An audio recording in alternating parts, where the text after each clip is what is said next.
तरी काही दृश्य आपण पुढारी न्यूजच्या टीव्ही स्क्रीनवर पाहतोय। महेश सावंत ठाकरेंच्या शिवसेनेचे आमदार यांच्याकडून जल्लोष करण्यात येतोय। हा सगळा दादरचाच परिसर आहे, बहुधा शिवसेना भवनाच्या जवळपासचा हा परिसर आहे जिथे हा सगळा जल्लोष केला जातोय।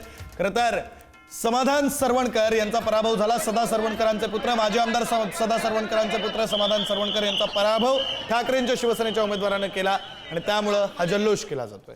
तर अपडेट नाशिकमधून आपण पाहतोय। नाशिक प्रभाग 9 मधून दिनकर पाटील विजयी झालेले आहेत। मनसेमध्ये होते दिनकर पाटील, तिथून त्यांनी अगदी ठाकरे बंधू एक झाले, त्या दिवशी मोठा जल्लोष केला आणि दुसऱ्या दिवशी भाजपमध्ये प्रवेश केला होता। आता ते दिनकर पाटील विजयी झालेले आहेत। नाशिकमधली ही अपडेट आपण पाहतोय। मुंबई महापालिकेमध्ये कलांनुसार महायुती सत्तेच्या जवळ पोहोचताना आत्ताच्या क्षणाला आपल्याला दिसते। मुंबई महापालिकेमध्ये कलांनुसार महायुती सत्तेच्या जवळ पोहोचते। अर्थात हे कल आहेत, हे काही निश्चित आकडे नाहीत, ही काही फायनल आकडेवारी नाही। मात्र आत्ता जे कल हाती येत आहेत त्यानुसार महायुती सत्तेच्या जवळ पोहोचते। नवी मुंबई प्रभाग 11 मध्ये शिंदेच्या शिवसेनेचे शिवराम पाटील